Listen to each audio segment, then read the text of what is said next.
Our conversation will be more practical because I have already told you the main points about a person's purpose.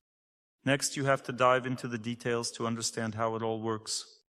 Because theory is theory and practice is practice, usually people don't apply what I've told them to themselves. Judging from the questions, you have probably already started to get oriented in the topic, but today I would like to talk about some things that would broaden your overall perspective on life.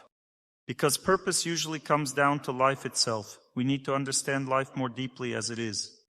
Nowadays, modern people severely lack the strength to live. This is the main problem. People are told how to be successful. They say that you need to focus on one particular thing and pursue it to the end, not give up, believe that you will succeed. They say success means aiming very hard somewhere and going there. I can't argue with that. That's how it is. But these business coaches don't understand everything because they don't know this. They haven't studied it. For instance, Ayurveda translates as the science of life. Vedic medicine is called the science of life, not the science of herbs, of vaccinations, but the science of life. You understand? Medicine is about teaching people how to live, not how to treat themselves. Because there are two definitions of disease. One definition of disease is called arogya, the absence of disease. And the other is svadhyaya. In Sanskrit, it literally means feeling of happiness, fulfillment in life. Ayurveda says that if a person doesn't feel fulfillment in life, it means they are sick. Even if they have no external diseases, their leg isn't falling off, their limbs don't ache, their hair isn't falling out. But still, if they have no happiness, no fulfillment in life, it means they are living an unhealthy life. Basically, these are sick people.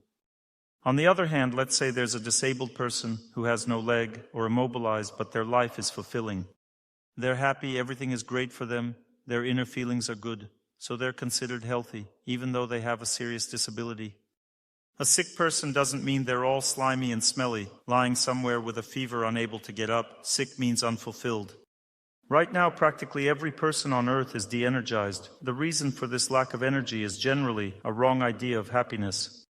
Because now all the media are indoctrinating people to believe that happiness means a good apartment, good clothes, a refrigerator full of food, and you're flying on a plane to Miami.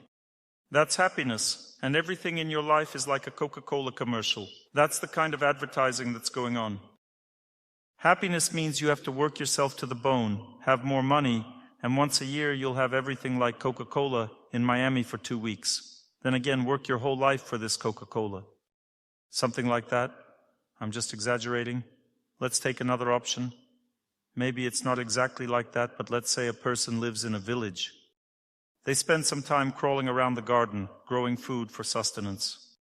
Let's say this village is in the Krasnodar region where everything grows for 8 months of the year and winter lasts 4 months. It turns out that some greens in the Krasnodar region grow better in winter than in summer. There are no bugs. I had mustard growing all winter. It's not afraid of snow. A little snow dusted it, then melted the next day, and it grew again. I always use mustard, turnip, and radish from my vegetable garden. Stewed vegetables and stewed greens are the healthiest food on earth. I stew it using special recipes and eat these greens. It rejuvenates you, gives you health, and I do it all winter when I'm at home. So, a person lives in a village. They spend some time working in the garden. They have enough money for buying clothes. They teach their children themselves because school is expensive. They pray to God. They have many kind, good friends. They also have the same kind of people living around him. Well, I'm just exaggerating, right? Although this is how I live. I live in a village. I have many kind friends around. We have a temple there. And my friends understood this principle of a happy life.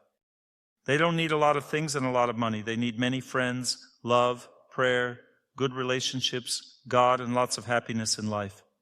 And they feel great, you understand? They don't need Miami, they feel good enough as it is, you understand? They've never been to any Tahiti.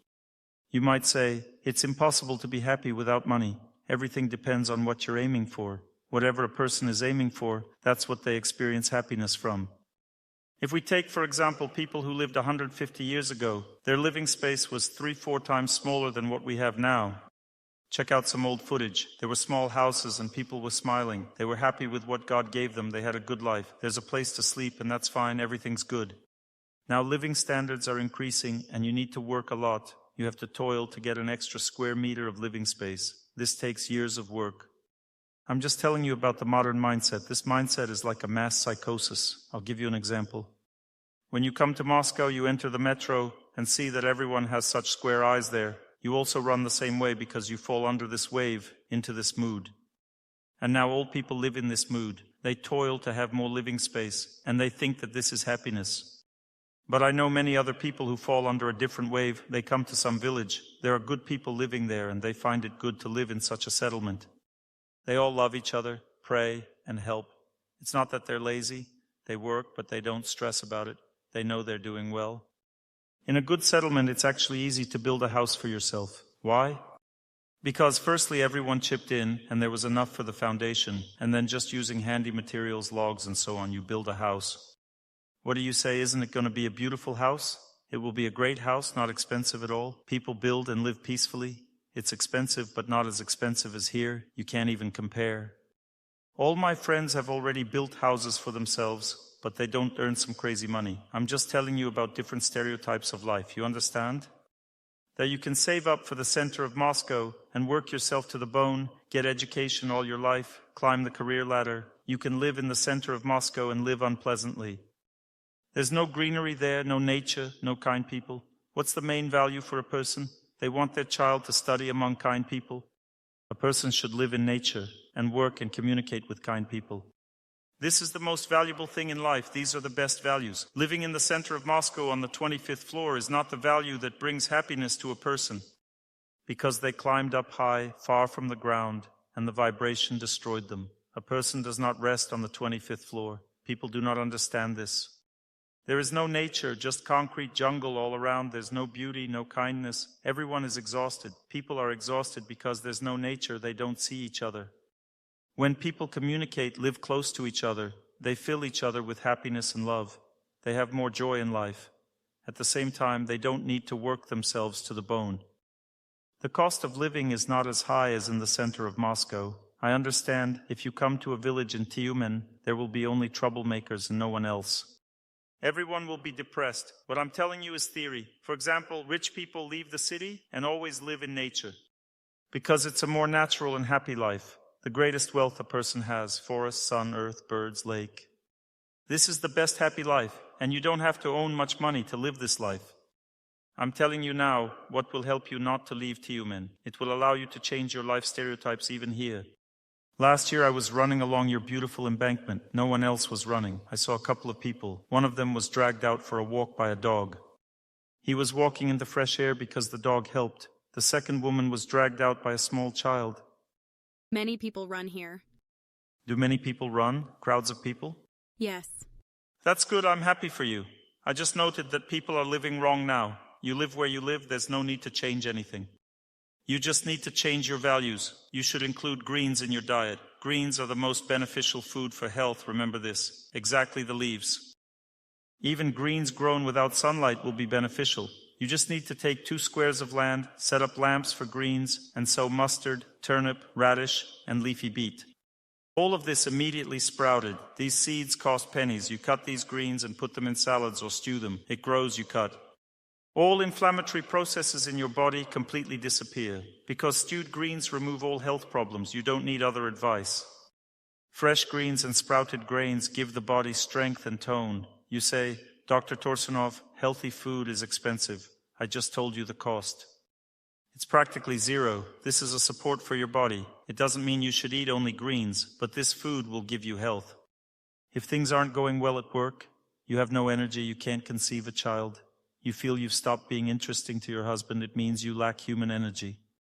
You simply lack energy. You need fresh air, walks and jogs. You need greens. You need to fill yourself up. In our time, people lack energy. They are all drained. This is predicted in the scriptures.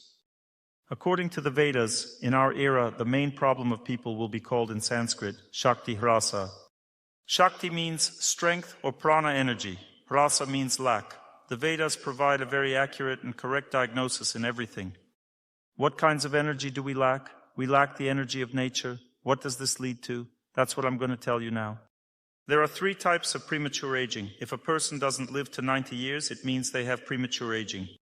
There are 3 types of premature aging, all due to lack of nature's energy and lack of asceticism practice. Asceticism practice is what prolongs life. It's not about overeating dumplings on a dare. Let's delve into this a bit so you can diagnose yourself and overcome it. The first type of aging is when a person gradually becomes more and more tense. This is expressed in the fact that a person feels stiffness and constraint. They lose concentration and memory. It's difficult to focus. Workability is lost. They develop headaches and sleep is disturbed. Digestion decreases, constipation appears, and minor stool disorders happen. Veins slowly protrude and joints start to ache. And this is already the second stage. The first stage of tension is fatigue. The second stage of tension is called pain or spasm. What is it? These are headaches, spasms in various organs, lower back pain, joint pain, hemorrhoids, protruding veins. This is tension. This is old age. If this tension is in a small child in the form of autism or cerebral palsy, it's also old age. This means the person lacks the energy of nature. Why do children suffer from cerebral palsy? Because they lack the energy of nature. They are tense. This tension is a lack of water and earth energy in the body. How to treat tension? To get this energy of water and earth, a person needs to walk or run for a long time, calmly and with joy. This relaxes. Some think if I run, I'll get even more tense. No, on the contrary, you'll relax. When a person runs or walks, they pump into themselves the energy that's lacking. I saw in Israel, along the Mediterranean Sea, a large embankment like yours. There's a wide running track, and girls, women, really many people run in Israel. Sometimes there's not even enough space. Girls sometimes run in groups. There are 3 or 5 people in a group, and while they are running very slowly, they are talking to each other. The speed doesn't matter there. The main thing is the style of movement. A movement similar to when a person runs and seems to fall asleep. At the same time, they are nourished by the energy of nature, and they are also beautiful and filled, super, excellent.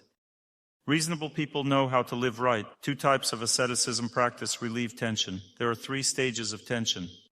The first stage is fatigue and impaired workability. The second stage is pain and spasms. The third stage of tension is organ deformation. Veins have protruded so much that surgery is needed. Next thing, the joints have deformed, the headaches are terrible, and the psyche is out. A person cannot live normally due to mental tension. By the way, most mental illnesses are precisely the tension in the nervous system. Tension accumulates and leads to a weakening of the body, then spirits enter the body, after which adequacy is lost. This is all just tension. The first asceticism practice is joyful, calm, unhurried, prolonged movement. The longer you walk, the more healing occurs. You can run for a maximum of 2 hours. If it's a calm, continuous movement, then it can be longer. The second asceticism practice that relaxes is the absence of movement. There are 5 body positions that defeat fate. The body position that helps to overcome fate is when a person stands still. When a person practices the stationary position of the body and prolonged continuous movement, they remove all tension in the body. Diseased joints will heal, headaches will be cured, protruding blood vessels will stop protruding, hemorrhoids will recede. If you have miscarriages, there will be no more miscarriages. If you have poor workability, it will become excellent. If you lack attention span, you'll have excellent concentration. If you get tired at work, you won't get tired anymore. You'll work like a horse. You understand? Is it okay for women over 40 to run? After 40, women need to get ready for death. No more running. It's all over. It's time already. Running is not recommended for anyone because when a person runs, their joints wear out. Joints wear out, and that's it. Once your joints are worn out, that's it. You can't live without joints. Women shouldn't run, no. They should crawl. Crawling is fine. How can a woman run? Crawling is okay, but running somehow seems strange. My dear, this all comes from you. Some trainers simply play along with women. One person listened to how I repeat, I wish happiness to everyone, but he needs to somehow attract women to pay him money, so he came up with a different formula. He said, I wish happiness for myself, and explained, well, women already give everything to their family, to everyone. They need to be filled with happiness in return. Ladies, you are so good, so loved, you lack happiness. So let's use a different formula. I wish happiness for myself. I wish happiness for myself. It's a similar case. Well, a woman is already run down, constantly running. Why does she need to go for a run? She needs to crawl. Well, a woman is prone to laziness. That means she's lazy by nature. She lies on the bed thinking, damn, how to get up, let alone run. I can't even get out of bed. My dear, women also need to run. Just a little bit, very slowly, run a bit and sit down, but they need to run. My wife didn't want to run so much, she really didn't want to, and she started developing a cyst in her thyroid. She says, I don't know what to do. I've tried homeopathy and everything. I don't know what to do. I say, well, you just need to run. She says, okay, you can push your lecture attendees into running. Why are you pestering me? I say, well, you asked me, I answered. She thought about it, started running. She ran for a while, went for an ultrasound. The cyst had shrunk by half. Well, she thought, everything's fine now, and stopped running due to laziness. No time. No time? When hemorrhoids start to appear, then you'll have time, 100% sure. Somehow time is found, right, ladies? When hemorrhoids appear, suddenly you find time for running, but before you didn't. It's unclear how this happens, or when you fall in love with someone, you had no free time at all before. Fall in love, and suddenly you find time for dates. Free time depends on how much we need something, believe me. That's how it is in life. You do everything that you need. So look, there are 3 stages of aging developing through tension. If a person is at the first stage, they feel just fatigue. They can boldly start running right away, and that's it. At the second stage, there is pain. This means their body is already very stiff. They need to start with walking. And if a person has deformities, it means they should be walking slowly. Maybe they can't even walk normally anymore. They need to crawl first. Or somehow move on exercise machines, develop your body, and then start running. Know that our body is a self-restoring system. It's a miracle to learn that joints regrow, the spine regrows, kidneys regrow, blood vessels straighten out, everything rejuvenates itself in the body. Start doing this and you'll see that everything will rejuvenate, everything will recover. The body recovers, the body is stiff, you understand? This is old age. What causes this stiffness? Why do people become like this? Why do they bend as they age? They become hunched, their height decreases because the spine compresses. Why does this happen? Because that's how tension acts. It stiffens a person, you see, it stiffens them as they age. And conversely, when a person moves, this stiffness recedes, which means old age recedes. And the stationary position of the body also needs to be studied. For example, why do people stand still in churches, not moving during the service? This is a kind of treatment. When a person stands motionless, they overcome fate through patience. They can endure fate. You see your husband and think, well, I'm so tired of him, which means you can't endure. You need to practice the stationary position of the body. You practice the stationary position of the body and that's it. And you look at your man and it's fine, no problem. You can endure him. Next, the kneeling pose. When a person kneels, they don't endure but accept. That means you're not just enduring your man, but he doesn't bother you at all anymore. You've accepted him. You've stopped enduring because you've accepted. No need to endure. You've accepted the person and that's it. Everything's fine with him. When a person sits on their buttocks, it's called the diamond pose. They break through fate. They overcome it like this. The man starts to change. You don't even need to endure or accept him. He's become good because you changed him through the diamond pose. You pray and the person next to you changes. Your willpower overcomes his bad character traits. The butterfly pose, when the feet are together, knees apart. This body position harmonizes a person. They become calm and their unnecessary desires disappear. For example, you say, I want a bigger apartment. I want a bigger apartment. Do the butterfly pose for a month while praying. Then you'll say, I don't want a bigger apartment anymore. Imagine how much money you'll save. No need to take a mortgage. Great, you do the butterfly pose, and you start to like the apartment where you live. Great system, you understand? It's good, really great to live in the apartment you have. You've learned to accept, to enter into harmony with the surrounding space. Everything's great, excellent. This is a big problem for women, that they can't live where they live, they just can't. You need to learn to enter into harmony, you need to do this. The next position is the lotus pose. When the legs are crossed like this, the person is able to concentrate very strongly and develops abilities to foresee fate and so on. So strong concentration gives a person unique abilities, opportunities to understand and see what others don't understand or see. These are static exercises, and these static exercises, when a person prays, they also remove tension in the body. In other words, they prolong life, meaning tension in the body is removed by static exercises. And dynamic exercises also remove tension.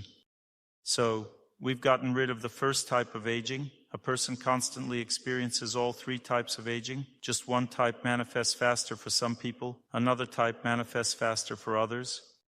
Some overheat, some overexert themselves, and some accumulate excess weight. These are 3 types of aging. The second type of aging is overheating. The first stage, a person just feels hot. It's hot to live, to sleep. They have some weakness, lethargy, can't be in the sun. Appetite also suffers, but in a different way. There are people who experience constipation due to tension, while others experience diarrhea. And when a person overheats, they may even lose their appetite. If there's tension, there's appetite, the person gets full quickly, can't eat much, but sometimes a person can't eat at all, they have no appetite at all. And by the way, diabetes is also a disease caused by overheating. Bronchial asthma, diabetes, allergies, skin diseases, psoriasis are caused by excessive heat. It's excess heat in the body. How to overcome overheating? The first stage is simply overheating. The second stage is inflammatory processes in the body. And at the third stage of overheating, these diseases develop.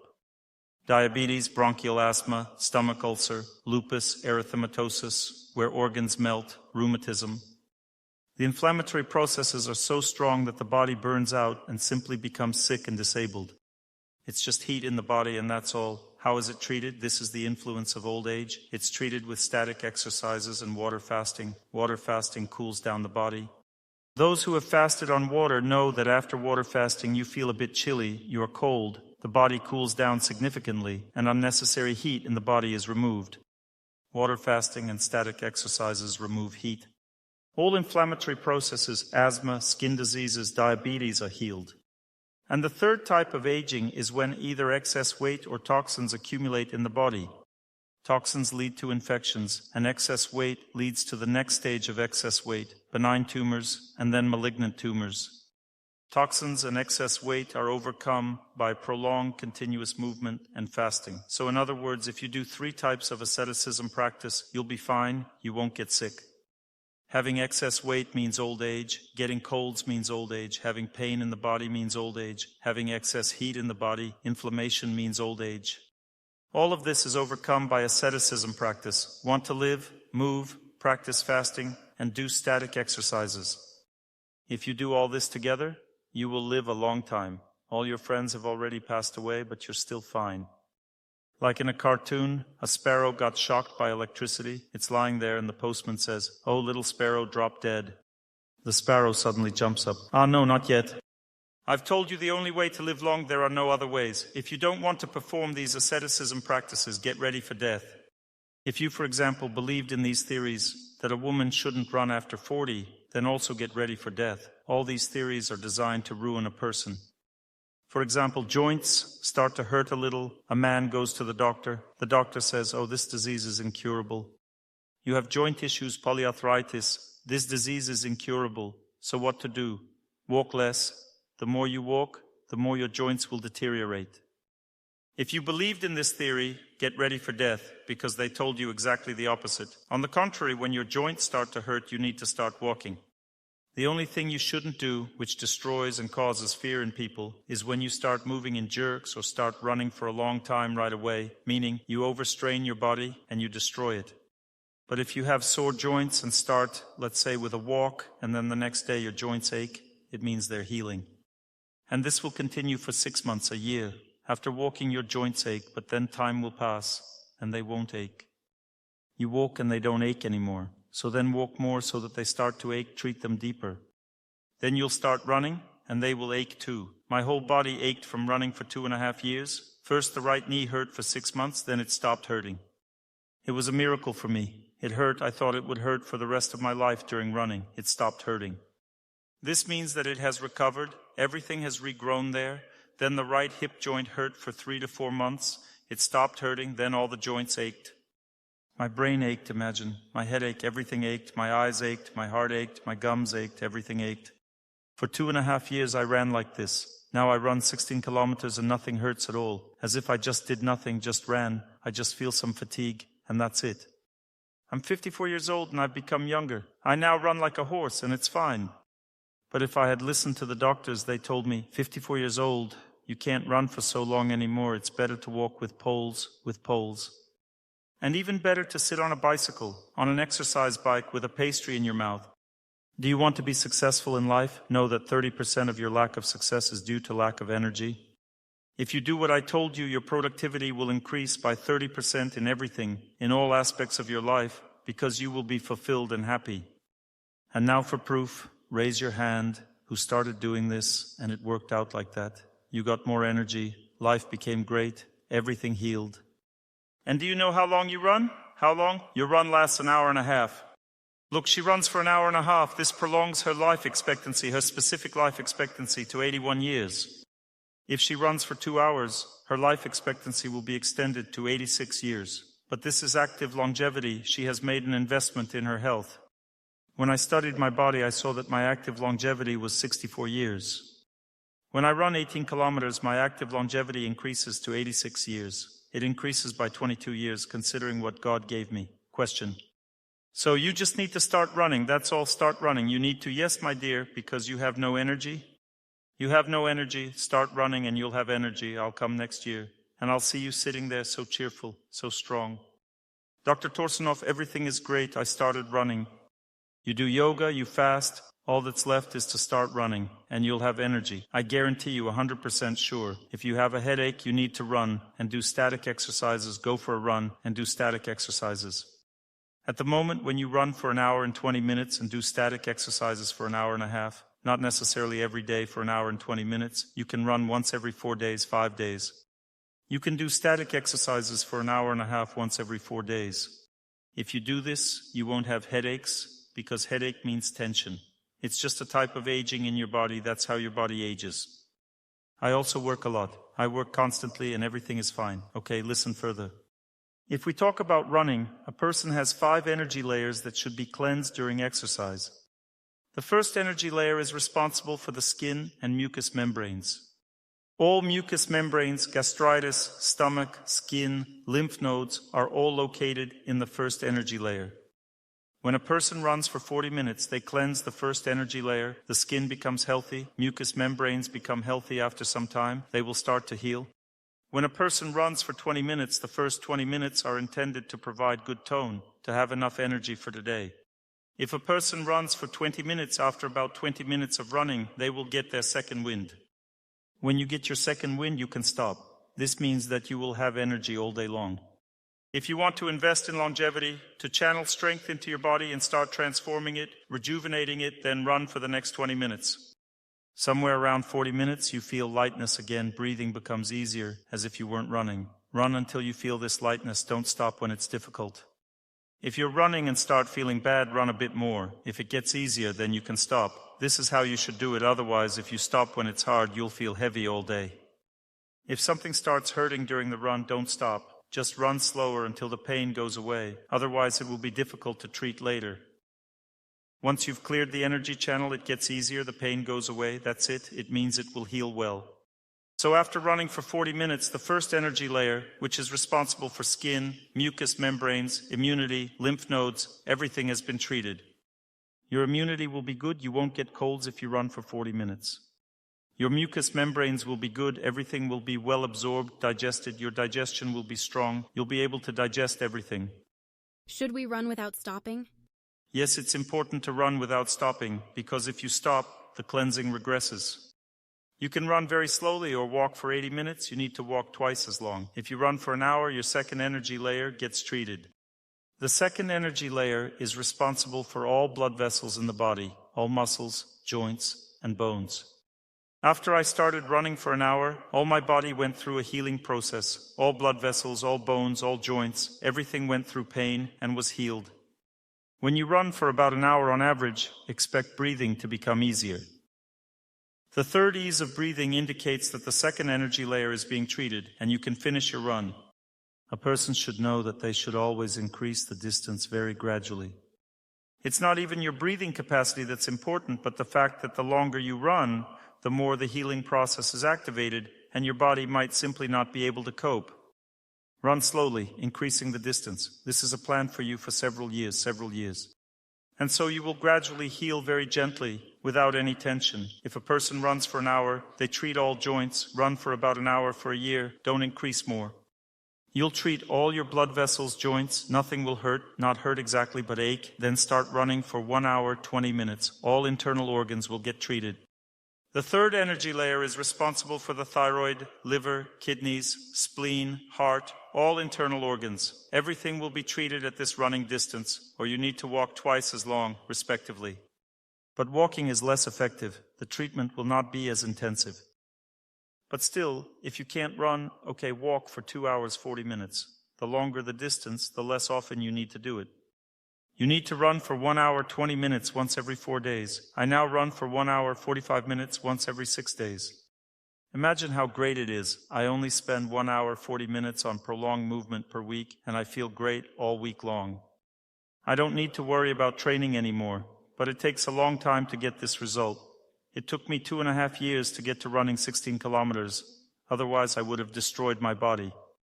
Start with just 500 meters. Run very little at first. Check your body, observe. You ran, check whether nothing hurts. If not, you can run more. Wait for the moment when something starts to ache or throb, and then stop at that distance. Don't increase until it passes and then increase further and so on. That's how you should do it. How often? 500 meters you can run every day, 3-4 kilometers every other day, 6-7 kilometers every 2 days, 9-10 kilometers every 3-4 days, and so on. As the distance increases, decrease the frequency. The same goes for yoga. You can practice for 30 minutes every day, but 50 minutes should be done every other day. I do yoga for 2 hours regularly once every 4 days. When you start running from 1 hour 20 minutes to 1 hour 40 minutes, the nervous system is treated, all nerves are restored. If you have neuritis, ringing in your ear, at this distance a person heals everything related to the nervous system. The deepest disorders in the body associated with the nervous system, everything is cured. In case of mental illnesses, run 1 hour 20 to 1 hour 40 and schizophrenia gets cured. This is a guarantee from me, Dr. Torsunov, to you. To the schizophrenics of your city, I'm not addressing everyone, but specifically those with mental illnesses. I'm going to joke with you a little. Just laugh and that's all. Don't pay attention. Okay, let's move on. The same goes for fasting. We also increase gradually. Approximately like this. If we fast from evening until lunch, one energy layer is cleansed. The maximum water fasting is 2.5 days. If you fast for 2.5 days, it means you should do it no more often than once every 3 weeks or once a month. 2.5 days is the maximum fasting. It cleanses the entire body. You don't need more. This is enough to live a long life. Women prefer fasting. They like running less, so you need to choose one type of asceticism practice, which you do at your maximum. Either yoga takes up your maximum time, or running, or fasting. One type of asceticism practice should be done the most to cleanse the whole body, and the rest of the practices should be done in moderation. For example, I fast minimally because I'm a man, and I want to eat a lot. I fast every day from evening until lunch. I don't eat during this time every day, but I don't fast for long periods. This is the minimum interval. I fast every day, rejuvenating myself. Some people, on the contrary, do more fasting. If you fast for 2.5 days, then it's not necessary to run 16 kilometers. Or if you do yoga the longest, then you don't need to fast for long or run for too long. But all these 3 types of practices must be done, my dears, otherwise you won't live long. There's even a song about physical training and healthy lifestyle. When a person lacks energy, the problem develops further. Their very life suffers. It's not just about the lower back. When the lower back hurts, you get used to that. But when life falls apart, then you can't get used to it. So let's move on.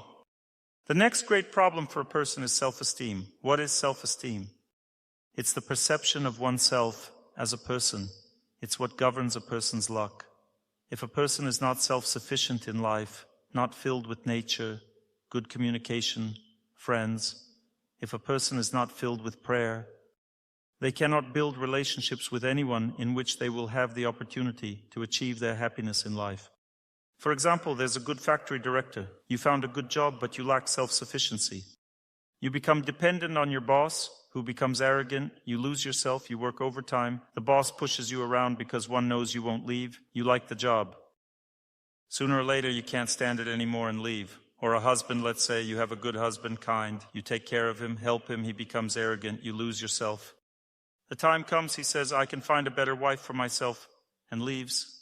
What is this? Where does all this come from? It comes from the fact that when a person has some happiness, they always become attached to it and lose themselves. When self-esteem goes down, it's called humiliation. When a person humiliates themselves, let's say a woman humiliates herself, she loses her beauty, she becomes unattractive. Whether she puts on makeup or not, if she feels weak in relation to her husband, then she becomes unattractive. She's beautiful in general, but he won't notice her beauty. When self-esteem becomes what it should be, it means he likes her. When it goes down, he doesn't like her. When self-esteem goes up, it's called pride. Where does pride come from? Someone helps you, someone takes care of you, and that's it. You start showing off. I'm really surprised. I have some acquaintances. As soon as a person starts giving lectures, becomes a little popular, he immediately kicks his wife out and finds himself another woman, a lecture attendee. She admires him. He's so wise. She runs after him. She's always around him. He leaves his wife, finds himself a mistress, a lecture attendee. 8 examples. 8 of my acquaintances became a little popular, and that's it. The family fell apart. This is called pride. A person becomes blind, loses themselves. I'm cool, everyone around me is weak, my wife isn't good enough, I need a better one. What's happening to this person? As a result, they're going downhill. They don't notice it themselves. Pride destroys the perception of luck. A person doesn't understand that what God gave is luck. There's no need to look for anything better. A person becomes blind, they don't understand where their misfortune lies, what the problem is, and destroys their life through this pride. A proud person, when their self-esteem goes up, seems to become cooler, but it's just self-suggestion. True beauty comes from heartfelt relationships. When a person is so cool, they're so unapproachable, as the song goes, and you're so cold, like an iceberg in the ocean, and all your sorrows are behind the dark water. This means pride. A proud person seems beautiful, but nobody needs them. Why? Because there's no exchange, no relationship. They're cold, they're an unapproachable person, they think too highly of themselves. What happens? A person doesn't see fate, doesn't feel danger. Pride knocks out their brains. A person doesn't feel danger coming. Everyone has already decided to leave this person, but they're still like an iceberg in the ocean. Then when people leave, what does pride turn into? Into humiliation. Suddenly their self-esteem goes down. They become broken, miserable. When a person has chosen the wrong goals in life, they don't choose God, don't choose people's kindness, but believe in a spouse, believe in children, believe in a house, believe in work. What does it mean to believe? It means that a person thinks that this is the best thing they need in life and lives for it. This is called a person's faith, or the highest goal in life. When a person has believed in the wrong thing, this belief will inevitably be trampled, because the wrong choice of goal always leads to a person's depletion. The right goal fills a person. A goal is something that should fill you. God fills a person. Holiness always fills a person. A person who thinks about God will never become weak, will not feel unworthy, and will not feel humiliated. Such a person will never enter into stress, because when someone leaves them, the Lord and holiness and purity remain with them. This person doesn't feel lonely. They will never get stressed. Stress means the purpose of life is gone. What is stress? A person can't sleep, can't eat, can't work. They have no strength because they took their strength from their life goal. As a result, self-esteem goes backwards. This is called depression. A person can live in this state for years. They think that their life has failed. They were simply unlucky in life. They didn't succeed in life. Very often people's self-esteem goes forward. This is called fussiness, meaning their happiness is in tomorrow. This means that a person cannot see nature, cannot see a river, cannot see a loved one who lives next to them. Why? Because there's no time. They need to run after happiness. How does such a person live? They leave the lecture, go to the stop, and stand, waiting for the tram. Until the tram comes, there will be no happiness. They stand attracting the tram with their eyes. Come, tram, come. Then they get on the tram. Do they become happy? No, they're waiting to arrive. They wait. When will the tram finally arrive? The tram arrived. They're waiting to get home. They get home. Do you think they're happy now? No, they're waiting to sit down and watch a TV series. They sit down to watch the series. Do you think they're happy? No, they're waiting for it all to end. They know how it will end. If the series is The Dead Don't Sweat, then they should at least start sweating. They're waiting for when they will finally sweat. They're watching a multi-part series and something always prevents them from sweating. There's always some obstacle. Serious events are unfolding there. They wait, and then, when they've finished watching TV today, and this is usually very late, they have no strength left. They lie down and think, oh, I wish I could fall asleep quickly. They fall asleep. They wake up and again think, when I get to work, I'll be happy. When work ends, I'll be happy. When I get home, I'll be, and so on. They're always living in the future. This is called fussiness. A person doesn't get happiness their whole life. They always live in the future. When I pay off the mortgage, then I'll be happy. And suddenly, they die. Happiness is always in the future. And such people who believe in the future, they also believe in luck. They wait for luck. They ask me, Dr. Torsunov, tell me when will I get married? I say, you need to do this and that. They say, okay, but when? People don't understand that you need to believe in life. If you live correctly, you will be happy. People believe in luck, meaning the time will come and I'll be happy. Why worry? You just need to wait, and they wait for happiness to come. I have everything. Marriage, family, children, grandchildren, money. I have everything, but something is missing. There's no God. God is missing. You'll see that you're missing God. There's a song which shows a person filled with God. I specifically asked my friends to compose such a song. How to determine if I'm filled with God? How does this person live? What's their feeling about life? If you have enough of God, it means you'll have enough of everything. Nature, kind people, everything. We lack the vision of this world. All people are infinitely beautiful. You are all infinitely beautiful. It's a pleasure to look at you, because you are souls, eternal souls. Each soul has its own beauty. Each of you has your own beauty, but we don't see it. Nature is very beautiful, infinitely beautiful, but we don't see it. We know nothing about it. This is the problem. And that's why we're not fulfilled. We always lack something in life, because we don't see this beauty in which we live, the depth of this universe, its purity, its holiness. We don't see it. We only see problems, wars, enemies, that everyone around is stealing, that everything is bad. This is what we see, what we pay attention to. We're like flies drawn to manure. We only see the flaws, only the bad things. Let's say a bee flies to nectar. It doesn't notice any problems in this world at all. It just sees nectar, distributes the honey and nectar to everyone. It lives for this purpose. Well, a fly also flies towards nectar. It also likes sweet things, but on the way it sees something lying around, some problem, some mess piled up. And it crawls into this mess. Maggots appear there, and that's its family life. There's no time to think about nectar and the sweet taste anymore. There's manure all around, family life. It lives there in this manure. Do you feel the difference between a bee and a fly? Yes? What does it mean to live in God's hands? It means to fear nothing in this world. Nothing. There are two reasons not to fear anything. The first reason, whatever happens, prayer destroys any obstacle, no matter what happens. This is my life experience. The second reason, there are obstacles that you may not have enough strength to destroy, and fate may take your life earlier than expected. This is possible. But God can show you where you'll go when your life ends, and when you see this place, you won't have fear. Because you'll understand that there will be 1,000 times more happiness than now. Therefore, there's no problem at all whether you've lost to fate or won. In any case, you know that most often you will overcome fate, but even if it breaks you, it will only get better afterwards. This is happiness, to live like this, true happiness, but to get this happiness in life, you need to pay a price. The price is attachment to holiness. Just as a bee gets filled with honey, it begins to smell with honey. It's completely imbued with this scent of love. Similarly, a person who becomes attached to holiness, not to Schwarzenegger, not to some pop star, not to Santa Barbara, but to holiness. When one becomes attached to Sergius of Radnej, Seraphim of Sarov, Saint Matrona, and so on. Many holy people of different traditions have lived on this earth. When a person remembers a holy person, thinks about them, they gain the following.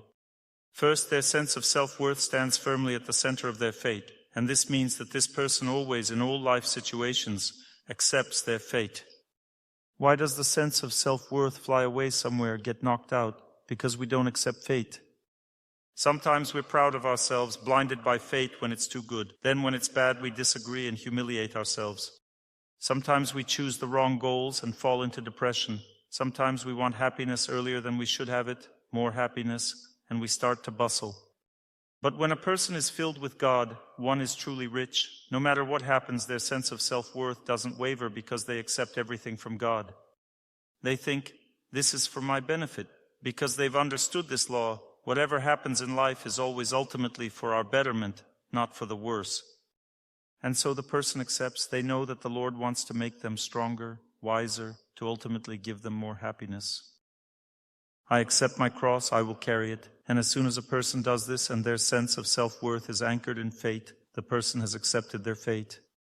This state of consciousness is called happiness. It means a happy state of being right now. A person exists now. Happiness always happens only now. Not tomorrow, not the day after tomorrow, not yesterday, but now. And every day is very precious to them. In this state of consciousness, a person lives for some higher purpose. They understand that human life is not given for an apartment, not for a car, not for money. All this helps to live. It helps. Life is given to a person to comprehend the higher truth and to dedicate oneself to this higher truth. I have a good acquaintance. His name is Father Ambrose. He lives in Ukraine. When I entered his cell, I felt a sweet scent characteristic of places where monks live. This sweet scent is not the smell of lust. It's not the smell of family life. It's not the stale smell that arises after drinking and partying, the rotten, sour smell of a hangover. It's the scent of purity and God's grace. I felt this scent there and saw people who were joyful, simple, and happy. This is the real wealth, to live like this. It's simply a secret. Most people don't know about it. I'm not suggesting that everyone should abandon everything, all relatives, and go live in cells. I'm telling you about the wealth that you can acquire according to your fate without abandoning or changing anything. Just by changing the direction of life, it doesn't mean that you shouldn't care about work, but you need to strive. I also work hard. I have some serious projects that I'm pursuing in life. I'm following this path. For example, I've been working on one of these projects every day for 2 years. I had to redo it 5 times. Just a month ago, I saw that I would succeed. Imagine, for 2 years, I've been modeling all human structures on the computer. All types of foods, all structures of all cities and localities, and I'm trying to connect all this.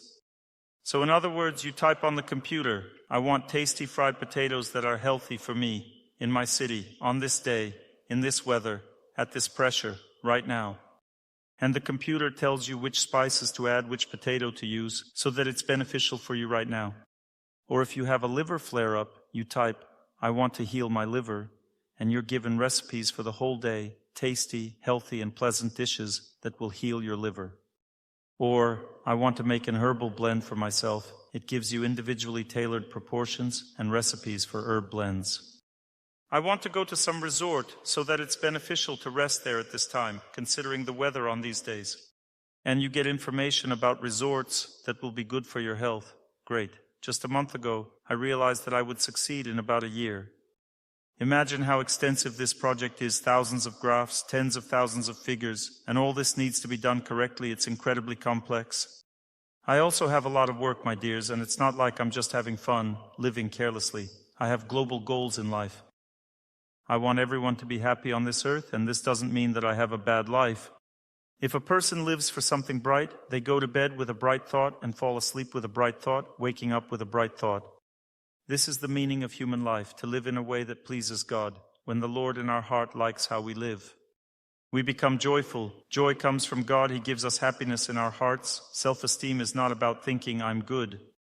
I'm a good person. I'm good. This is not self-esteem. This is self-suggestion. Self-esteem is when you've done something bad and you've made amends, and it seems that everyone is saying you're a bad person. But you feel calm in your heart. Why? Because God likes how you have made amends. Remember, self-esteem is not self-evaluation. Self-evaluation is an incorrect thing. Only the Lord evaluates us from the heart. This is called conscience. If you live correctly, the Lord gives you calmness from the heart. Why am I asking you this? When I gave you the answer, you felt calmness in your heart. You say, yes, this means that the Lord agreed with me. He said, yes, this suits her. And immediately you felt calmness. When you shout and no one is around, I can't live like this anymore. Who are you addressing? God? Are you sure someone hears you at this moment? You think you hear yourself? No, it's God who hears you. Remember, keep your self-esteem in order. If you feel humiliated before someone, it means you lack God, good people, and nature. If you feel that you're in depression, it means you lack God, good people, and nature. If you feel that you're restless and can't stop, you also lack the same things. Self-esteem always gets out of balance due to a lack of support from above. That's why a person suffers all their life and struggles. You say everything is fine, but your self-esteem has somehow retreated behind. This is called depression. That's all. It means you lack God. The purpose of life is chosen correctly now, but it was incorrect before, and therefore it can't switch in 5 minutes. It takes time for it to form properly in your head, in your life. And you already know how it should be. Why do you say, I'm not living as I should? Because once you lived as you should. This was in one of your previous lives at the age of 55. You realized the higher purpose of life and prayed to God and rejoiced in everything. You were happy and then made a mistake in life and plunged back into the swamp for a whole life. And now in this life you're crawling out of there and you feel that you know how it should be. But something is missing. It's what you lost. So my dears, understand this. Everything is here inside. Dr. Torsunov is not needed. You can diagnose yourself. You can feel what's there inside you. If you feel very pure, bright, dignified, you're living correctly, what do you lack? You only need to do more of this, that's all. Do even more and you'll have everything you need. A person is infinite. They need to live more and more correctly and be happier. They can never stop. But if you feel that you are clouded, live in a swamp, in a fuss, in depression, you feel unhappy, as if there's a slab hanging over you. This means that you're not filled with this power that overcomes fate. Diagnose yourself. If you lack strength, you lack nature. If you can't get married, can't find a job, your social status is low. It means you lack love for people. You lack love for people. Start caring for them, love them, and you'll have everything you need. You'll get married, you'll have a job. If you feel that there are obstacles in life that you can't overcome, you lack God, you lack prayer, faith, you need to go to the temple. You might ask which tradition to choose. Choose yours. You already have knowledge in your heart about it. Search from within. All traditions are good. You don't need to give preference to anything. Search, and when you find your tradition, you'll feel a response in your heart. You'll feel good. You'll be as light as the wind on the streams of its breath. The next topic I'd like to discuss with you today. It's also a subtle, imperceptible topic. It's related to one's purpose. You understood that 30% of your failure is due to lack of fulfillment? That means we lack strength. The next topic I'd like to discuss with you is the topic of the correct approach to life. The correct approach to life literally means the right attitude towards what you see in front of you, or even shorter, the right distance. Look, I'll give you an example. Let's say a woman has an alcoholic husband, and she coddles him, keeps a very close distance with him, and feels like she's been wallowing in filth her whole life, and she can't figure out what to do, maybe leave him and find happiness. She doesn't understand that this alcoholic means that she herself lived like this in a previous life, and that's why God gave her such a person. There's no other reason, none. Nothing happens without reason. Remember, your problem is only that you don't know that you can't put your hand on an electric stove. It will get burned. Similarly, when a person lives in degradation, you need to choose the right distance from them. No one is forcing you to suffer next to them. You can fill yourself with God. You don't have to suffer next to them, you understand? You just need to fulfill your duty, to pull this person out of the mire. This is your duty in life. Pull them out, but maintain the distance. If you can't live in the same apartment, live apart, but don't get divorced. You can live separately, but don't abandon them. Choose the distance from this person where you wouldn't feel like you're losing yourself, that you're suffering too much. Unpleasant feelings will certainly occur when you live with such a person, but they shouldn't destroy your life. You should feel more or less happy even in such a situation. What do people usually suffer from most often? They want happiness before it's time. They think, I want this person to stop drinking immediately, or I want to leave them. This is called, I don't want to take exams, but I want an A on my report card. It won't work, my dears. If you leave this person, there will be another one. You need to try 2 or 3 times to understand. The system doesn't work. You can keep leaving again and again. Like in the fairy tale, I ran away from Grandma, I ran away from Grandpa, and from you, Fox, I'll certainly run away. You see, that's the system of life. But what should this character have done? He should have said, don't eat me, I'll sing you a song, and keep his distance. Not leave, endure the fox, sing her a song, and make her into a normal person. Will she devour you? If you keep your distance, she won't. There are cases when, let's say, a husband wants to kill you, beats you, might shoot you with a gun. He's a criminal, or he's a rapist, he's into some perverted sex, abuses you, a sadist. Such cases happen, of course, rarely. In this case, you can't live with this person. Just move to another city, change your last name. You should run away from fate, don't give in to it, and then continue to pray until you cleanse yourself and fate becomes softer, then try your luck again. Find someone else. It's not guaranteed that you'll get an angel right away, considering your fate. If you have such a fate, it means you'll still have a difficult husband, but probably a bit better. This method also works when you can't live and it's life-threatening. God will understand you. This is your fate. You behaved this way in your previous life and now you're answering for it. But one shouldn't risk their life for the sake of a close person. You're not obliged to sacrifice yourself. These are exceptions. It happens. Or let's say your husband is abusing your daughter. You have the right to live separately and even divorce him. All of this is possible, but I'm telling you, this is an exception. There is a fate that's simply unbearable, extremely difficult, and a person chooses loneliness rather than such a fate. They isolate themselves, cut off their fate, meaning decide to leave the man, but then prayer is needed to find another, better person. And if there's no prayer, the next relationship will be about the same. Changing the order of adens doesn't change the sum. You can't rearrange the pieces so that everything becomes normal. Everything will be roughly the same. Now look, let's say your spouse is not an alcoholic. You work together, you labor, but you can't have a heart-to-heart talk. Because you don't know the law, spouses can only have a heart-to-heart talk if they are so close to God that their self-esteem works correctly. They don't depend on each other, they're not attached to each other. Then they can tell each other intimate things without taking offense or getting angry. But if a person is not in such a state, you tell them, I sinned before marriage. They will keep bringing it up for the rest of your life. This is incorrect thinking. Close relations in marriage are not close relationships. Bodies are close to each other, but hearts are not. We work together, we have children, we have a family, we have a marriage certificate, we are husband and wife, we are relatives. You won't be able to open your heart to this person because the relationship in your hearts is not close.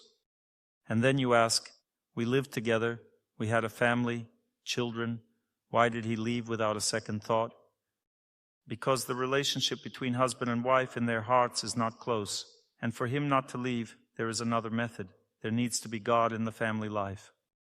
Between you and me, there should be an altar and all food should be blessed. The close person needs to know that there is God in the house, that he lives with us. There are the scriptures, there are spiritual films and so on. Always try to awaken conscience in your close person, because the destruction of the family is always possible. At first, people are in love with each other, attached to each other. Then this attachment turns into fatigue. Then the person looks for someone else. People stay together for 8-9 years and separate. The family falls apart. To prevent this, to deepen relationships, to bring true love into your life, there is such pure, bright love. You need spiritual life within the family. And when conscience awakens in relationship, people first begin to tolerate each other. Then respect comes, and the last stage of love is fidelity, depth, deep, pure feelings, pure relationship. Then in this case, no one will leave anyone anymore. Fidelity always preserves the family. A man sees beautiful girls, a woman sees cool men, but they can't leave their close person. Because the feeling of purity and light that they experience from each other cannot be replaced by anyone. So look, it's very important to understand, if you are in passion or in degradation, or your husband is, you are only interested in apartment, family, work, children, it means that you don't have a stable life. This means that sooner or later it will all fall apart. Life in passion doesn't bring any stability. It is divided into stages. First stage, we're interested, we're inspired, everything will work out for us. Second stage, fatigue. Third stage, breakdown. Fourth stage, everything is ruined. Life in passion always leads a person either to degradation and they drink and ruin themselves, or conversely to pure goodness. Passion is an intermediate state. If you live for the sake of the apartment, the car, work, family, children, you should know there is no stability there. Want proof? I'll give you proof. Try to have a heart-to-heart talk with your close person. You won't succeed. They'll say, leave me alone. What do you want from me? We're living fine. What about all this conscience, God, repentance? Leave me alone. Everything's fine. I'm tired from work and want to rest, so I'll watch hockey. A person in passion just wants to forget about everything. They don't want to know what will happen next, how their life will unfold. That one will soon leave their spouse. That one will like someone else, and so on. They don't want to think about it now. One lives as they can, and that's it. If you live correctly yourself, but at the same time build relationships that are not too close, not too distant with this person. Don't distance yourself too much from this person, and don't get too close to them. Don't have heart-to-heart talks with them. Just talk to them about children, family, about the values they have in life, and live in pure goodness yourself. At first they will resist because your fate will tell you, you lived badly before and now you will be punished for it. You want to live happily, in pure goodness, close people will say, "It's a sect, where are you going?" They won't like that you live this way. Because you're elevating them, but they don't want to be elevated. They want to stay in their little burrow. They don't want to know the higher truth. They rebel in their hearts. This is your past fate rebelling? Wait a little bit. I've never seen a case where close people didn't soften and change their lives. Continue to live correctly but very modestly. Say, "I have quirks, you see. I just can't eat meat. It's disgusting to me. That's it. These are my quirks. You live correctly. You eat properly, a full-fledged meal, including meat, but I don't want to. Well, give me the opportunity to eat as I like." If you behave so modestly and humbly, saying that they lead a good life and yours is wrong because you're a bit out of your mind, in this case they will say, okay, let's continue. We'll see how this all ends. And gradually their heart will change, the heart of your close person. The time will come and they will slowly start to follow the same path as you, but usually with a delay of about 5 to 6 years. And it's okay, gradually your close person will catch up, they'll catch up over time. This is how you will overcome your fate. If you live with a person in passion, the main task is to preserve the values that exist, family, work, home, and create spiritual values right within this family. Make an altar, serve blessed food, build pure relationships, develop elevated thoughts and conversations, at least for the children. Usually people in passion are willing to give spiritual education to their children, not to themselves, at least to the children, and this will educate them too. Gradually, people in passion begin to acquire more elevated, pure relationships, and this preserves the family. For example, a woman says, "Dr. Torsunov, everything was fine with us, why did he leave me?" The answer is, because you didn't have an altar at home, there was no prayer, no blessed food, no physical activity. You didn't live correctly, and that's why he left. Because life in passion, when people just live for work, doesn't lead to stability, it leads to fatigue and gradual ruin. At first, people are very inspired. They think that everything in their life will be great, just like the Three Musketeers. They're the Three Musketeers singing, it's time to rejoice in our age, to the beauty, to the lucky blade. While swaying the feathers on our hats, we'll whisper to fate more than once, merci beaucoup." That means they believe everything will be great. 40 years later, the same Musketeers are singing, how many days are left, how to remove fatigue. Life in passion has the same stages for everyone, not just for Musketeers. It's the same for everyone. Therefore, don't give in to this provocation. Hustle, work, home, all this leads to ruin. You need God, you need nature, you need good people. That's also a special topic. So I've advertised our festivals and online seminars to you. This is the kind of socializing you need. Come once a month, meet these people, listen to a lecture together, drink some tea together. There, by the way, you can listen to lectures differently. You can sit in a comfortable and relaxed atmosphere, like at home. Get to know each other, make friends with each other. There's a running club based on Dr. Torsunov's method. There are many options where you can socialize and joyfully develop and live. This is the correct way to live. Why? Because now I'll explain to you how fate works. One has a difficult period in life, for example, the girl in the third row. What to do? Yes, it's a difficult period in life. What to do? What to do to make it easier quickly? Where to go? To a psychiatrist or to close ones? My dears, look, I'm giving you a prescription now, the quickest help for you. You'll see later that it's true. When you've done it, it's easy and free. Just go to any temple for a service and stand through the entire service. You won't want to stand. You won't want to go in there. Go in, stand through the service. When you're leaving, you'll feel better. It will become easier. It's the easiest and free method. It will immediately become easier. Why? Because all the people around are thinking about God, and this purifies you, frees you from problems. Your memory switches to God, although it feels somewhat unnatural to me. Well, it's not natural for us to think about God. It's natural for us to live in filth, but not in honey. But still, you have to force yourself. This is a prescription that you all should remember.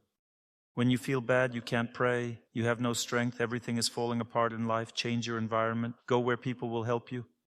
We had a TV show in Moscow on the Central Channel, and I was often invited there to a show dedicated to incurable diseases. Everyone there shared their experience. They asked me too. Since I'm a professional talker, they liked it, so they invited me too. There were serious doctors there. One woman, she headed, and probably still heads, one of the serious medical institutions in Moscow, and she fell ill with an incurable disease. She was sharing her experience. She started praying to God to be cured, and she had a dream that she needed to go for 2 weeks to some temple complex in Europe. There's a hotel there. She was supposed to live there, attend all the programs, services, and supposedly this should cure her of this disease. She had already tried everything, all specialists in Moscow. No one could help her. She went there. Imagine she didn't know at all that there was a temple complex, that there was a hotel. She didn't know any of this. It all came to her in a dream. Then she found it all on the map. And imagine it turns out that all this exists. It's all real. She immediately went there, lived there for 2 weeks, prayed, and her disease, which was supposed to lead her to death, went away. And what do you think? Was she just lucky? No, it's a pattern, because where people pray to God, the atmosphere is so pure. A person just being there purifies themselves from all suffering, and enlightenment occurs, and people receive the necessary strength to overcome their fate. Let's say you don't know how to live further, your mind is a mess. Go to a hotel near a temple, stay there. Let's say it's not even your tradition, it doesn't matter. Stay there, attend spiritual events, and you'll see you'll feel better. Your mind will clear up, and everything will fall into place, and you'll be able to understand how to live further. I'm telling you things now that are very simple, but people don't understand this at all. I'll give you my own example. When it's very hard for me, I can't do anything with myself because I get very tired. Sometimes I have no strength. I simply go to a holy place, leave everything behind, and just pray there for 6 to 8 hours a day. Because there is energy there, there is an opportunity to pray. I come alive there immediately, I feel better. After 2 or 3 weeks, the feeling of a burden disappears and I can move forward. I also stand in holy water, in the Ganges River sometimes. It's a very powerful thing indeed. You know, there are such things as whole rivers of holy water.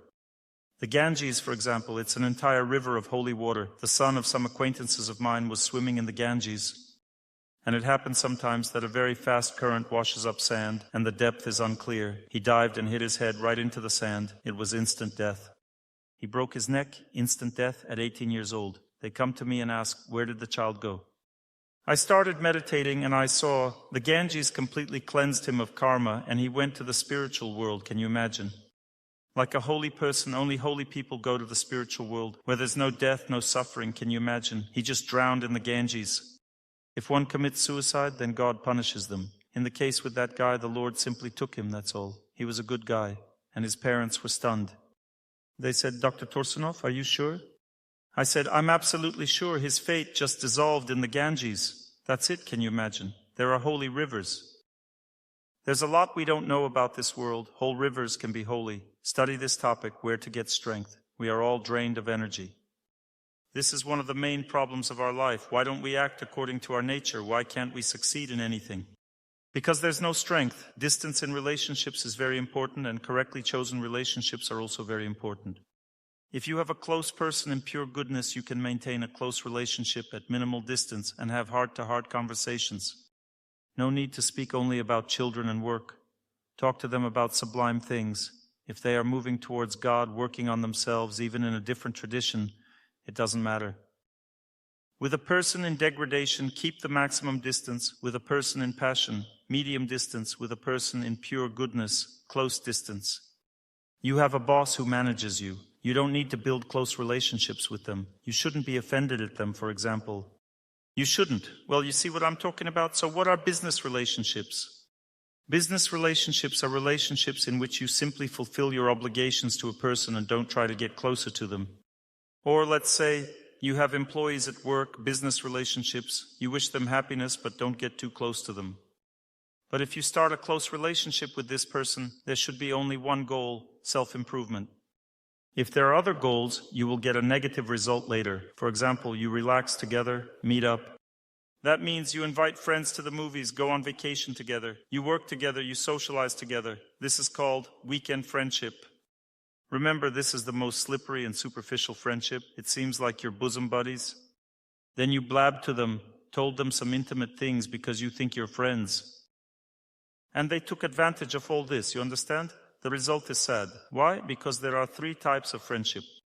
There's weekend friendship, there's friendship of common duty, common cause, and there's heartfelt friendship. Weekend friendship is the most dangerous friendship. Usually relatives are friends like this. They meet to celebrate something. This doesn't mean they are close people. Don't be too open with them, even if they are your relatives. These are not close people. Don't build close relationships with them, because closeness between people can only exist when their conscience is alike. If you can talk about God, about intimate things, these are close people. As one girl told me today, Dr. Torsunov, you are such a close person. When people move in the same direction, they are really close people. This means closeness. The deepest closeness, people are called comrades. Now, if you have, let's say, a friend with whom you work together, you fought together, for example, saved each other. You work together and pull each other out of some difficult situations. This is a closer friendship, but you still can't open your heart to this person.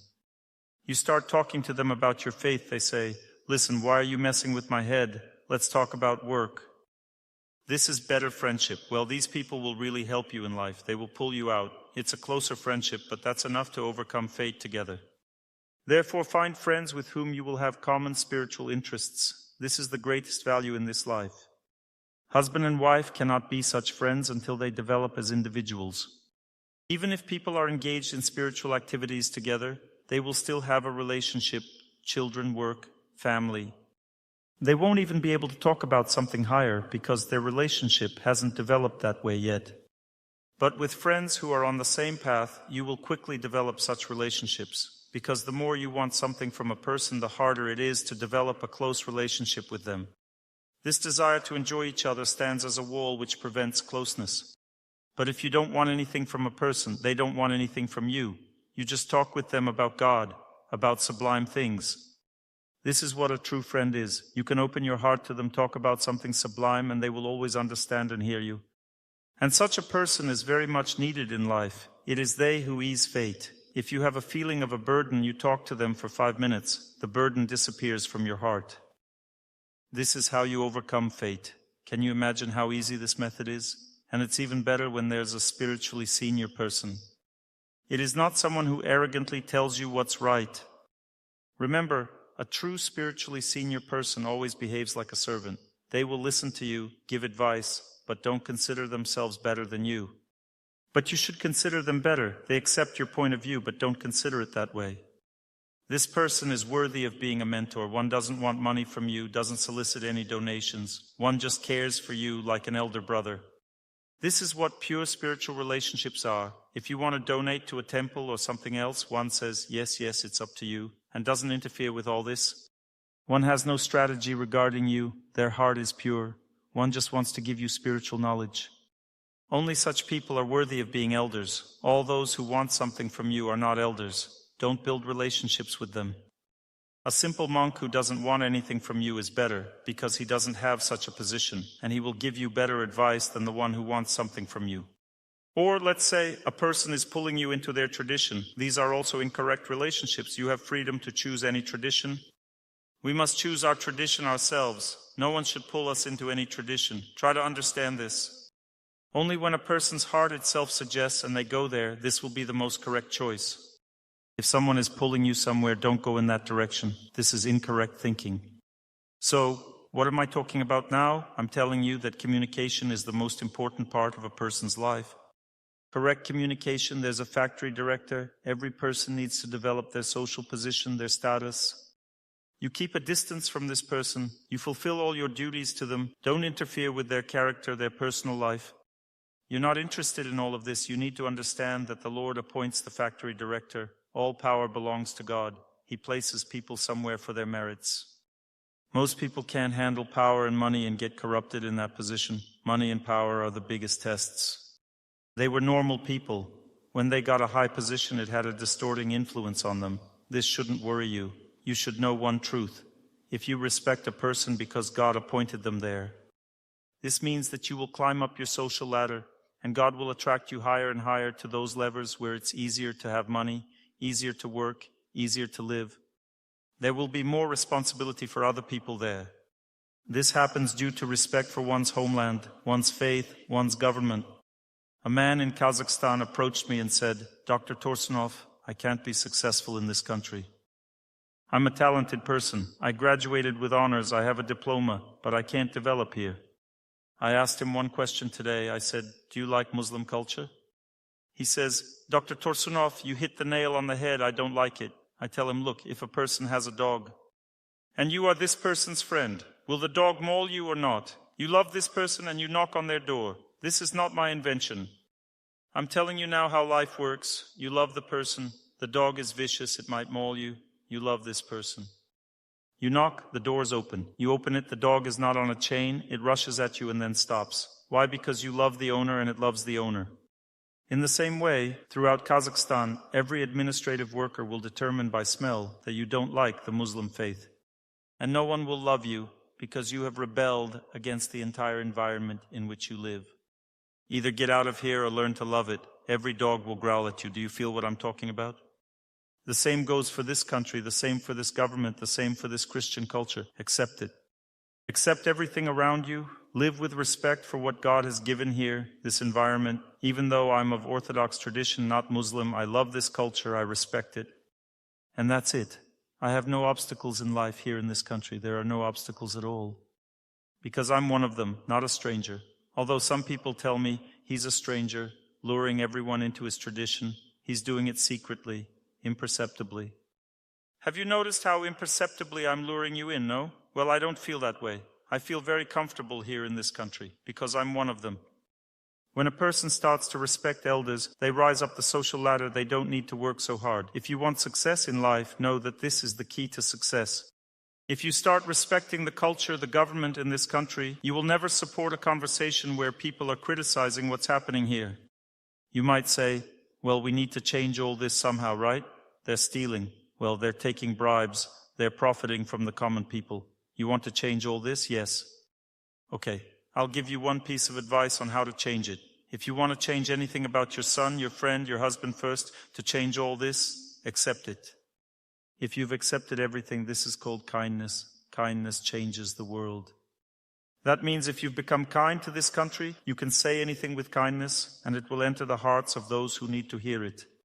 This is how you can help, if it's within your rights and your power. This is how you can help your son, your husband, your boss. If you respect and accept them, you can tell them kindly, and they will understand everything. For example, you can say to your boss, "Thank you for taking care of me. Yesterday you punished me very strictly. You even said words that I can't listen to. Next time, if you punish me the same way, I will accept it too, because you are a very good person. Thank you very much." What does it mean? What did you say? You told that person, "You are our boss and we perceive you as a representative of God, but yesterday you behaved like a scoundrel. You swore at me. Well, I accept everything from you because I believe that you are a reasonable person and you can improve." You see what was said and how. The boss will never swear at this person again, never. Why? Because they heard it. That person heard what kindly changed their heart. One addressed them as a junior, not as a senior. One didn't try to educate their boss. One simply gave feedback saying, "I accept everything from you because you're a representative of God to me. It's all fine, but somehow I didn't like these words. I guess I haven't reached the point where I can accept them yet." Great, the person will change immediately. Or you say, "My dear son, what do you think? Why did you get an F?" If you accept him, you'll be able to talk to him about this, without pain, without anger, without tension, without pressure, and he'll tell you so many interesting things. He'll tell you that it's become difficult for him to study lately, that the teacher is a bit out of mind, and you'll understand that it's true. You'll find out that he can't understand anything in this subject because it's not his nature. It's not in his nature to study this subject. You'll learn that it's not the right class for him because there are many idiots there and so on. That means you'll learn a lot of interesting things simply because you'll accept his F and his behavior, and then you'll think about what to do next, how to live. You'll already have an understanding of the situation and amount of work. In 60% of cases when a child gets an F, they're not really to blame. Maybe you're to blame yourself because in the evenings, instead of creating an atmosphere where the child will happily do homework, you watch TV, chat on the phone. That means you're resting, and you want him to perform an asceticism practice directed at learning. This is the hardest asceticism practice of all. Create an atmosphere, learn something yourself, sit next to him, study your subject, he'll study his, help him, and he will study well, but you don't care. You're watching a comedy show, hockey, Santa nonsense, episode 567. You need to watch it. What homework? Okay, then what do you want from him? He has weak intelligence. He can't force himself to study. You have a strong one, you can. We're talking about relationships now, and we're talking about the position of the elders. Who is an elder? An elder is someone who knows that there are juniors, and this means they can do stupid things, and this is normal for them. So if you're surprised at your child, what are you doing? Do you understand what you're doing? He doesn't understand, And do you understand that he doesn't understand? If you don't understand this, then you're not an elder. When I was a student, I studied this topic. I had a neighbor. It's amazing such things happen. Her daughter was exactly like her. Well, exactly the same. Both in character and face, just a small copy of her mother. So similar. And she would say, almost every day, "Who did you take after to be such an idiot?" In front of everyone, she would shout this at her daughter. I think it's so difficult to understand. That means the mother didn't accept either her daughter or herself. But you need to accept, understand who she takes after. Well, she turned out to be such an idiot because you're like that yourself. Well, that's good. After all, it's worse when you're infertile and don't have any children. And if someone was born, it's already better. There's someone to live with. Accept your daughter, and she will immediately become smarter and more reasonable. Because when you accept someone with kindness, intelligence comes into that person's heart. They become grateful that you have accepted them for who they are. If your wife is always having tantrums and nagging you, accept her, and she will become better. She will nag you more gently, or she'll start apologizing. She nagged you and said, "I'm going to leave you," and then apologized. That's great, isn't it? Husband and wife are in an equal relationship, but even in an equal relationship, you need to take a senior position. Sometimes you can see that your loved one has gone a little crazy. Everyone has such moments. It's so great to see this. Sometimes I start to get nervous and start lecturing my wife. She looks at me kindly and says, "You need to get some rest. You're tired." You know, it feels so good in your heart when someone understands you. She doesn't pay attention. She goes on as if everything is normal, and I feel so calm. My loved one understands that I'm tired, that I'm going crazy, and started telling her how to live properly. What else can you do when someone goes crazy? It's hard to admit to yourself that you're just tired. What is the position of the junior? The junior position means only one truth, that you can definitely misunderstand the situation. It seems that you understand it right for sure, but the junior position means that it is possibly so, but not for sure. For example, when I apologize to my wife, I always apologize to my wife, even if I feel 10 times that she's wrong. I approach her and say, "I'm sorry, it's my fault." Why do I do this? Because I know that if I do this, I'll learn some truth that I don't know now. At the moment when she forgives me, I see her truth, not my wrongness, but her truth. And when I see her truth, I also see some part of my own wrongness. Because I didn't consider her truth at that moment when I was behaving badly with her. You see, you can only learn her truth if you apologize. Then the world becomes wider before you. The truth that you can't understand on your own is revealed to you. This is called the junior position. What is the junior position? A person always acknowledges the fact that they might not fully understand something, and all of you have this knowledge of the junior position. If you didn't have this knowledge, you wouldn't be sitting here at the lecture. But if I'm giving a lecture, it's not a fact that I have a junior position. This can be tested when someone lectures me. You see what I'm talking about? This is wisdom. A person is ready to admit that they might not fully understand something in life. This is super wisdom in general. What is the position of an equal? This is when you can talk to someone about very deep things, open your heart, but this person must be worthy of it. Sometimes you come from a lecture and start telling your husband or your wife about very lofty things, and you destroy your faith in all of this. Why? Because you've addressed intimate things to the wrong person. Don't chatter about what's in your heart. Don't chatter to everyone indiscriminately. Speak only with those who are on the same path. Protect your faith. It's like a small, tender, fragile sprout. What does this mean? You talk to your husband about the importance of jogging. He told you. That's all nonsense. I know another theory that says you need to walk with poles. The next morning you won't run. Why? Because on a subtle level your faith is destroyed. You still know that it's necessary, but you won't have enthusiasm anymore because someone interrupted it. So don't chatter to anyone about anything. You listen to the lecture. Now live with it yourself. If you find a person who also lives this way, then your faith will grow stronger. There are good people clubs. Please come, communicate on this topic. When you feel that you don't need to prove anything to anyone, at that moment your faith has become strong and unwavering. Remember, your acquaintance smokes and you've quit. And at the moment when you no longer need to prove to him that smoking is harmful, bad, at that moment it means you can help him. This means that you have already overcome this habit. As long as you feel that you need to prove something to everyone, it means that you yourself have not yet strengthened your faith. For example, if someone says to me, "Dr. Torsunov, you yourself don't live right. You preach to everyone, but you don't live right yourself." I won't try to prove anything to them. Why? Because I don't feel that I have to prove anything. Everything is clear. What's the point of proving something? It's pretty clear. If a dog barks at you, will you bark back? No, because everything is already clear. The dog has its own opinion according to its level of consciousness. That's it. It saw something of its own. It barked. It's afraid of you. This is the dog's perception of the world. You should treat people the same way. People can have their own perception. And you should understand that if you react to this, it means your knowledge, your faith is weak. You don't have strength inside. What is strength and faith? I'm going to tell you now. One very dignified person thought that the Prophet Muhammad was leading people in the wrong direction, and he decided to simply kill him for the good of all people.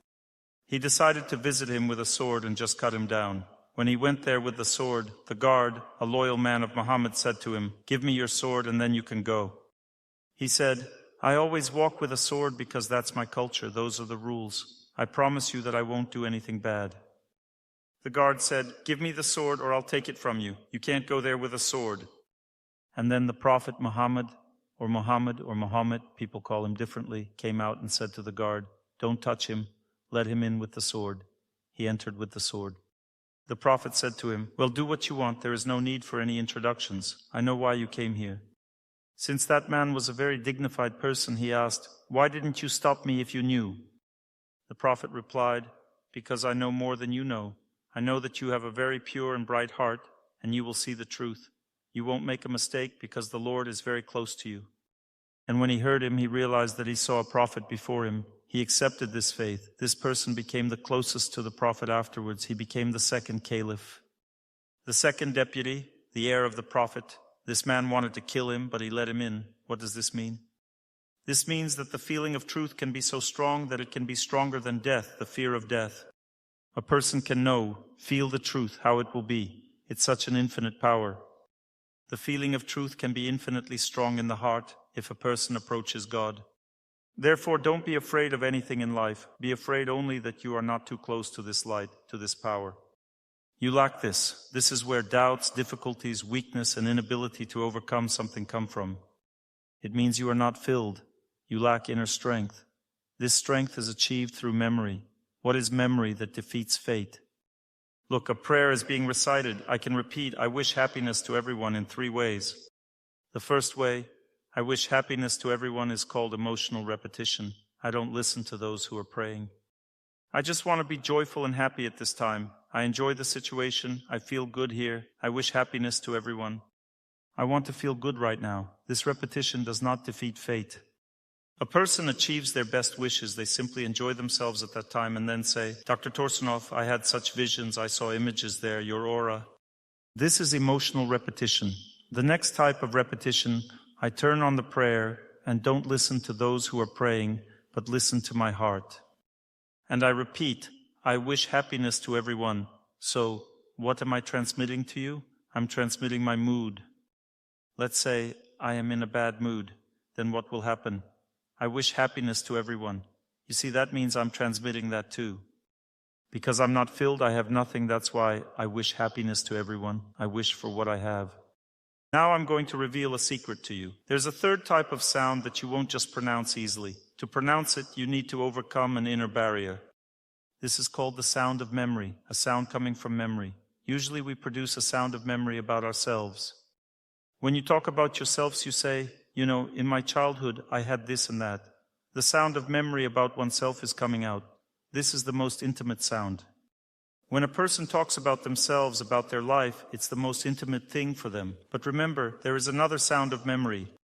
When you distract yourself from yourself and create a sound that is filled with memory of those who are praying. Now listen to this sound. This sound defeats fate, destroys all obstacles in life. This is the most intimate sound that can exist on this earth and in this world in general. Listen, you all have this sound in your heart. You're just afraid of it. This is the sound of memory about those who are praying. Listen to how it sounds. I wish happiness to everyone. I wish happiness to everyone. You see, it's as if I'm resonating with them. I'm connecting with them through my sound, and I'm living in memory at this time. I'm repeating with my memory. This sound of memory is the sound of intelligence. Intelligence is the force that defeats fate. When a person enters this sound, they destroy all obstacles in life. Who wants to try? Who wants the sound of intelligence? Now I'll turn on the music. We'll give you a microphone and you'll try like this. You, sir. Give him the microphone. But I'll scold you if you do it wrong. We're practicing with you. Everyone needs to hear how the sound of intelligence sounds and how it's not easy to turn it on. Bring the microphone closer. Listen to how they repeat. I wish happiness to everyone. No, you're just imitating the timbre. You need to listen to how they repeat and merge with them. I wish happiness to everyone. Oh, that's better. You did it at 20%. Now try your best. I wish happiness to everyone.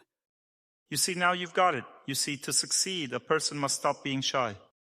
They must stop acting like they are doing something or playing a role. They should just genuinely copy those who are praying. It's difficult, because there are barriers.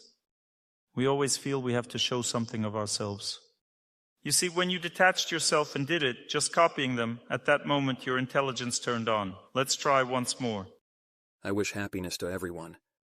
Did you like this sound? Did you feel the power in it? You need to know that it won't be easy for you to pronounce it. Learn how to do it. When you pronounce this sound, gradually calmness about your problem will appear in your heart. Then you'll feel that you can influence it through conversation and through your knowledge, and then changes within the problem will occur. This is how a person overcomes fate. Got it? There are several rules that you should know. In order to overcome fate, a person should pronounce a short prayer, not a long one. These are not psalms, it's a very short prayer. It consists of only two things. First, the name of God. Second, praising God. Nothing more. No complaints, no requests. Nothing else should be included. You should repeat this prayer on prayer beads. Glory to the Father, and to the Son, and to the Holy Spirit. Amen. Glory to the Father, and to the Son, and to the Holy Spirit. Amen.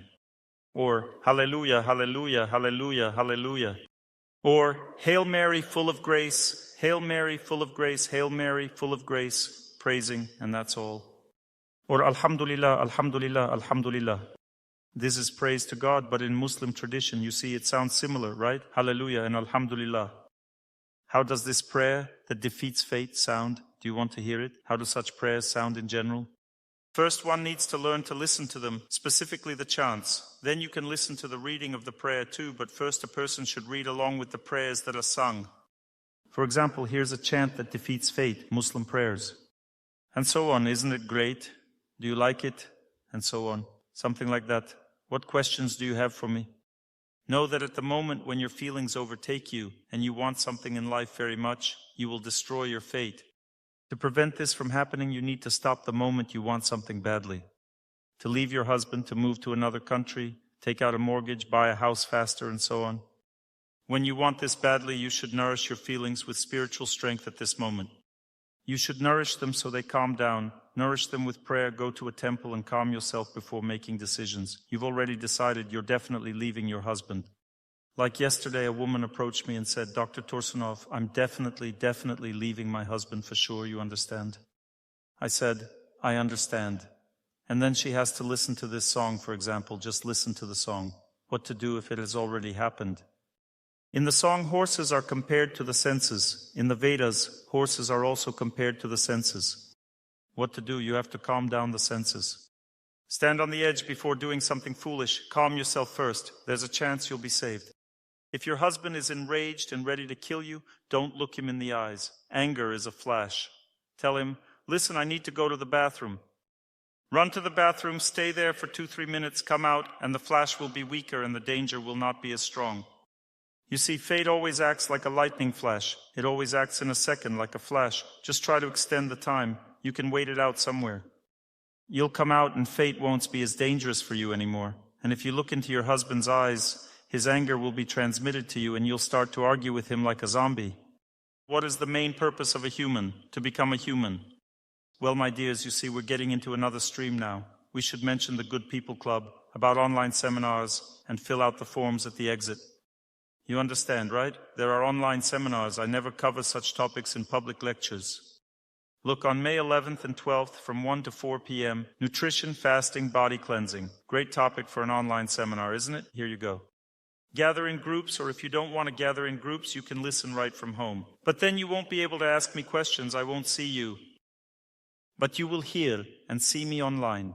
If you want me to see you, smile at me, then you need to gather together. And then you can ask a question. I take one question from each group. That's it. This is such an advertisement. Next announcement. In the fall, there's still an opportunity to attend the festival that will change your entire life. This is my guarantee, because such lectures will be going on for 2 weeks. In this atmosphere, it will be easy to get up early and go to bed early. You will live in such an atmosphere, and if your loved one doesn't accept what you're doing, the best way is to go on vacation with them to our festival. He'll have nowhere to go. He will definitely accept it. I had one case. One man came with his wife to swim. She was walking around and heard his words. What fools they are, doing all this stuff here. He played football with one person and they almost beat everyone. Well, he says to him, this is cool. These are real men when they play football, not those who give lectures there. This man with whom he played football was Vladimir Sleptsov. He says, and I'm the one who gives lectures.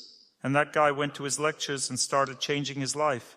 He says, well, you're a real man. I'll go listen to you. So there are many ways. To learn more on the subject of health and healing of the body, please make sure to read my health guide, available for download on my YouTube channel or on my Instagram page. Thank you very much, and see you soon.